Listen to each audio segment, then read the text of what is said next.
Hello everyone, it is me, Sonia.elsie here. Welcome back to my channel. So for today's video, we are going to be doing a mukbang and recipe video. So I am just going to very quickly insert the recipe in front with kind of a voiceover.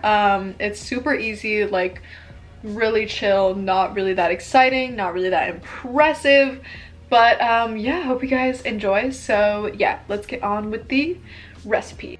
Hello everybody, very quick voiceover recipe here. So first you're gonna need some rice. I got this basmati rice from Trader Joe's, some frozen vegetables. You're also going to need some oil, some vegetable broth, just in case you need to add a little bit of moisture to the rice, and also you are going to need some soy sauce. You could also use teriyaki sauce if you want, but I prefer soy sauce. Next, I'm going to plug in the rice cooker and change it to cook. I also put the vegetables on the stove first with some oil and just made sure that those got unfrozen. I also added, I believe, 2 cups of rice to the rice cooker and made sure to wash that, but I didn't film that for some reason. And I also put the same amount of water into the rice cooker, cooked it for as long as the rice cooker needed to, and then dumped that into the vegetable mixture. Next, I added just a big splooge of soy sauce. I don't know how much that was, but it was a pretty good amount, as you can see. Mix that around until we have a nice browned rice. I think I had it on medium heat until it looked good, probably for about 10 or 15 minutes. Anyways, I hope y'all enjoyed that. So for today's video, obviously we have some fried rice. This is a recipe that my mom actually made, kind of. I don't know. This is something she used to cook for us all the time, so I decided to make it for a video for you guys today. Really easy, really chill. Also have some sweet chili sauce from Trader Joe's, which is one of my all-time favorite things from Trader Joe's. I have eaten this like since I was... I'm just gonna have this like, oh, there we go. I have eaten this since I was like a kid. Not like a kid, maybe like a teen. In middle school, I remember Trader Joe's was like poppin', and there are whole TikTok accounts dedicated to Trader Joe's. Like, it's amazing. But anyways, guys, leave a comment down below if you're eating something with me. I would recommend that you get some food so we can eat together. Have a jolly old time. Let me know what you are eating. Sorry, I couldn't wait. And yeah, just let me know. Leave a comment. It's just so good. Anyways, how are y'all doing? I know it's been rough. We are at month 2 of quarantine. Like, I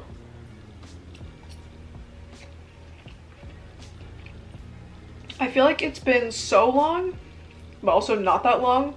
Like, it's just been weird, you know? It's been like this weird time of like, what's going on? What are we doing? And they're kind of slowly talking about reopening things again, which is cool. I mean, not cool if it's gonna cause, you know, more people to get sick, but it's really gonna be interesting to see how life is after this.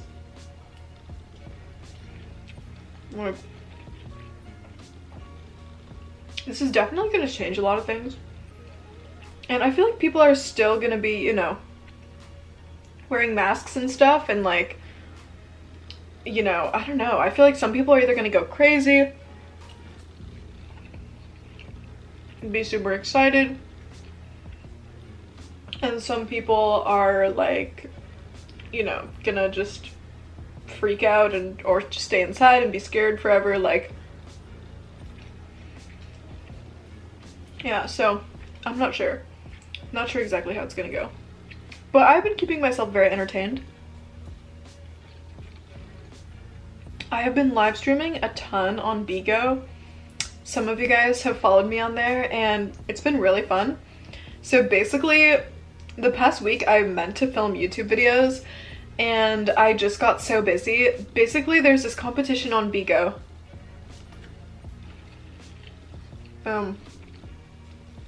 It's called The Vocalist. It's basically Bigo's version of The Voice, like, but just on their app.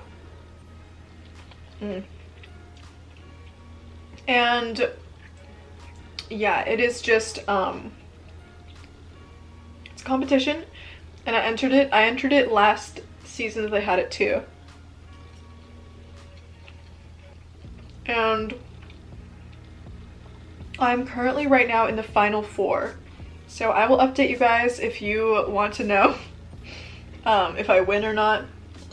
The prize is like, it's about $1,000, so you know, it's cool. But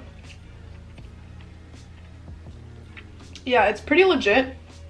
I'm basically 50 people auditioned and I'm in the final 4, so this is crazy.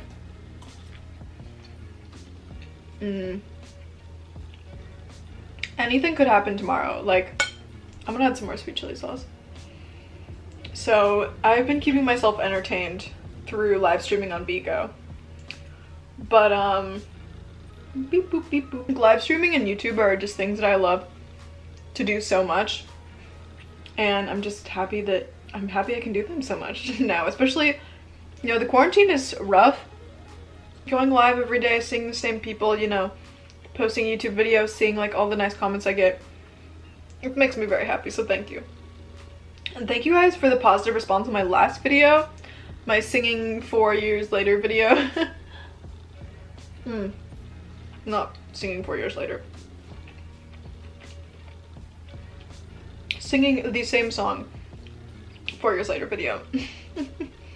The comments were very genuine. I very much appreciate that. Like, something I'm very grateful for is that I feel like a lot of the people that really watch my videos, they watch them, and I love when you guys have like good things to say about them. Not, okay, obviously everybody likes good things, but I mean, like, a lot of the comments were just so in-depth and nice, and I was like, y'all, I appreciate that so much. So just know it means a lot. You know, I'm always reading my comments. But yeah,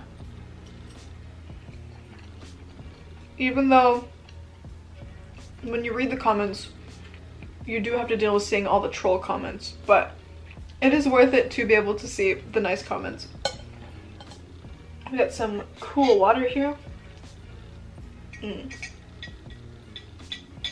So today's round of the competition was really hard, because everybody, the final 8 people, so yeah, for yesterday's round they eliminated a bunch of people and there was only 8 people left.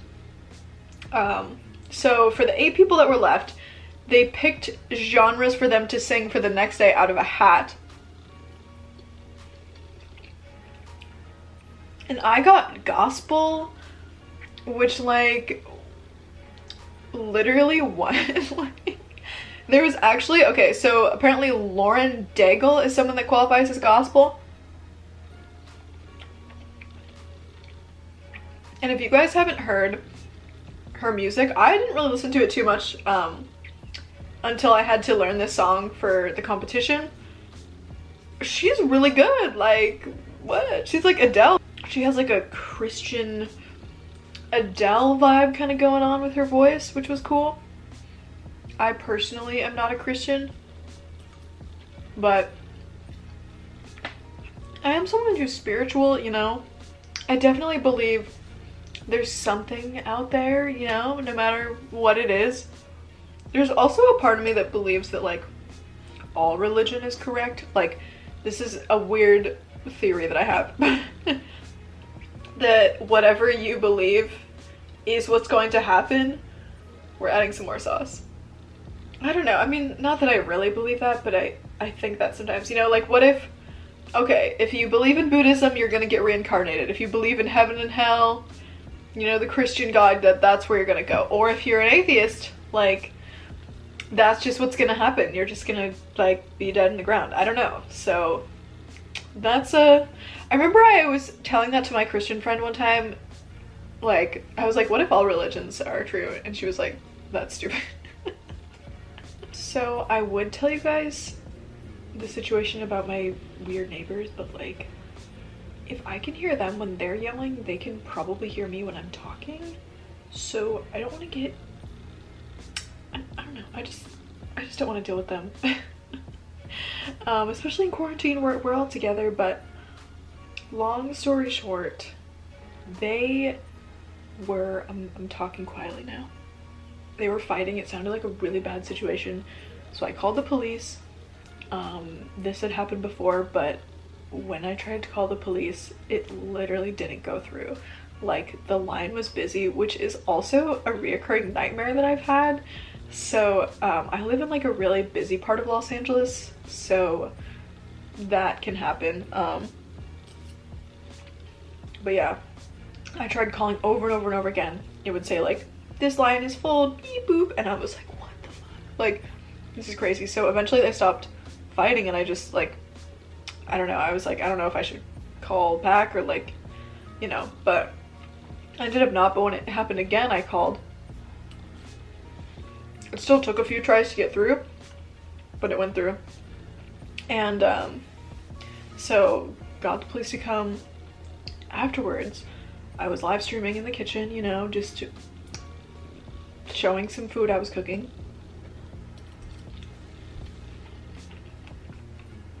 And basically, I thought that the dude got arrested because I was walking down the hallway and I saw, you know, what is apparently my neighbor that I've never met getting handcuffed, and I was like, okay, like, he's getting arrested, that's cool. So I was like pretty sure that he didn't see me. Then later, I get a knock on my door. I look out the little peephole, and it's our friendly old neighbor guy. And I was like, oh, who is it? I've never met him before, like in person. He tells me his name and he's like, I need to talk to you for a minute. And I'm like, I'm not gonna open the door because of Corona. And in his hands, he's holding what looks like painting supplies. Like, it looks like he has like a cloth and like a paint can, which could either be like he's actually painting or like it's something else, and I just was too dumb to know what it was. And so he like just stared at me through the peephole, and you know, if you need to tell someone something, can't you say it through the closed door? Like, I can hear you just fine. So anyways, guys, we're back. He was mad that I called or something. I'm not sure like how you can even know that I called, besides that, like, you know, obviously it could have been the other neighbor. There were people in the hallway that were like kind of weirded out by hearing everything going on. So yeah. Okay, anyways, changing the subject. So I don't know if you guys have seen all of the memes about Big Ed and like 90 Day Fiance, but I have become obsessed with that show.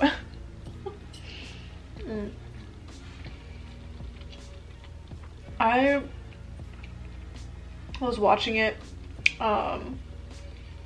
just because I saw the memes of Big Ed and I was like, I have to just see what the show is about.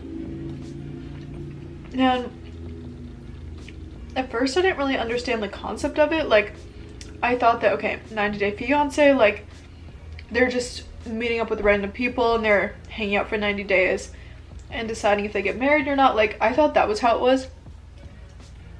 But it's like, I just love this sauce so much.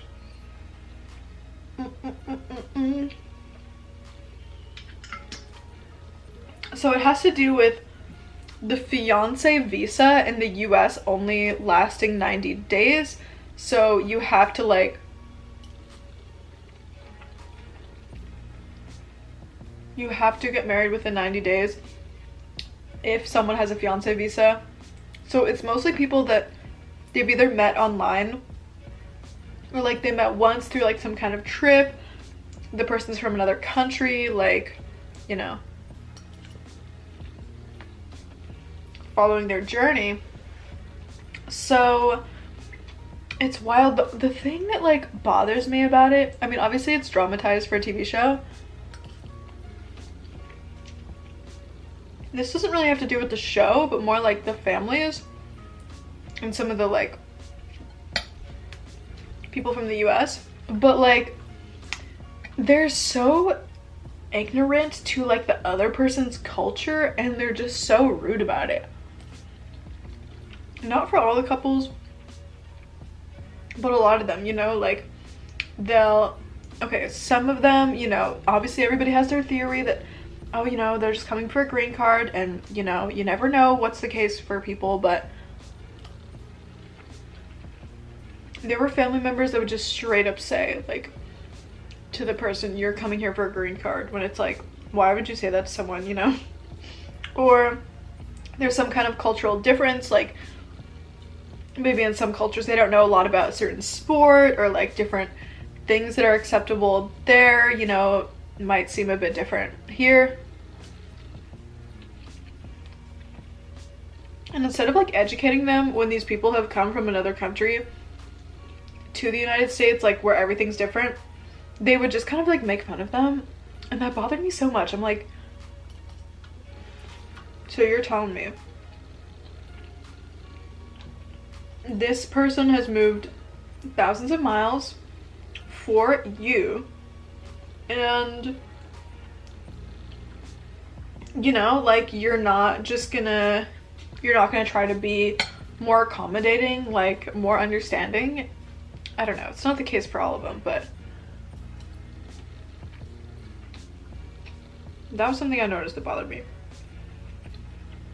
I was like, I don't know about that. But yeah, the Big Ed memes are like kind of iconic, but he just doesn't really seem like a nice guy, so I don't really like that he's getting the clout. But I like when I like when his, I guess, I don't think they're dating anymore. I believe her name is Rosa, or Rose. But she really has some good clapbacks for him. Like she's funny. I mean, spoiler alert, but there's a clip that was going around on Twitter where she was just like telling him off. She was like, I know what kind of guy you are, you know, you lied about your height, you lied about wanting kids, like all this stuff. And she was just going off, and his face was so guilty. He was like, I can't even deny it. So yeah, I don't really like that he's getting the clout, but I hope that Rose like gets out of her situation, because you know, she obviously, if you watched the episodes or saw any clips, she was in like a very kind of dilapidated house and all that stuff. But you know, she wasn't like, she was like, yeah, this is where I'm from. What the fuck? She had a good attitude about it. But you know, hopefully she can use her 90-day fiance clout, and maybe she can grow an IG, like, I don't know, get some sponsorships. I saw a quote that was like, it was important to remember, you know, with this quarantine, this is something that like we've never had happen to us before, just the whole pandemic. So there was one post that, these posts always annoy me, the ones that are like, it takes 2 seconds to reply to a text, like, you know, if someone's not texting you back, like, oh my god, they're the worst ever. It's like, just the idea that because technology exists, you're entitled to someone's reply and their time and, you know, just their conversation at all times. It's just something that really bothers me. But so there was a post that was like, oh, you know, if your friends still aren't like replying to your texts quickly during quarantine, like they have no excuse, we're all inside, blah blah blah. Someone crossed that out and wrote something that was like, I wish I knew exactly what they said because it was really good.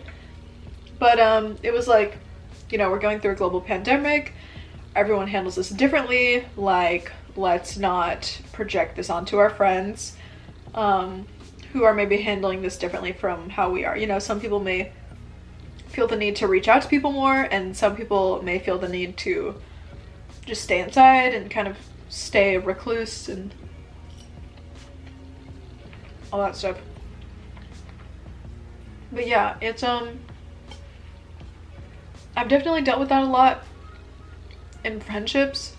Not like too much, but I did recently go through a situation where like I had a friend who always wanted me to be texting them and was like, you know, always wanting me to be on the phone and stuff, and it's like, you know, I just had to put a stop to it and be like, listen, like I've told you many times that I just personally am not someone that likes to be texting all the time, or, you know, and I don't want to deal with someone being mad that I'm not able to text them at all times, you know? And yeah, like I think I get that from my dad too, because my dad and I, we text each other like once a day, and I texted him today to like tell him the name of Elon Musk and Grimes' new baby. Excuse me. They fucking named that kid XAE12? Like, what? Like, how do you say it? Like, I don't know how to say that. Did I say that right? Probably not. Like, it's probably like Zaytu, like something like that, you know? And, but we're not like, even though he's my literal father, we're not like texting all the time, you know? I don't know. There's nobody, even when I like someone, I do text them, but it's like through bursts throughout the day, you know? And I don't know, it's just, I don't like when people have this idea that they're entitled to your time or entitled to your reply, because for me also, when I text someone, when I talk to someone, I want to make sure I'm in the moment, you know, that I've fully read their message, or, you know, like sometimes someone sends you a long message and yeah, it only takes 2 seconds to reply, but sometimes it doesn't, you know? Sometimes you want to read someone's message and respond thoroughly, you know? So, anyways, I'm very proud of myself. I'm learning how to set boundaries, okay? I know I'm 22, I should have learned this by now, but it can be hard. I've always been someone that's been kind of like, I don't know, pushover is the right word, but you know, I'll let things slide because I don't want to hurt the other person's feelings. But then when you think about it, it's like, why should I put so much effort into making sure this person's comfortable and feeling okay when they're not doing the same for me because they're disrespecting my boundaries that I've placed and communicated to them, you know? So you just gotta remember that. Well guys, I'm gonna go. I hope you enjoyed this mukbang. Let me know what else you would like to see me eat next. If you watch until the end of the video, comment mukbang gang. But yeah, make sure to follow me on Instagram, sonia.elsie, YouTube sonia.elsie, and I'll talk to you guys next time. Okay, love you guys, bye!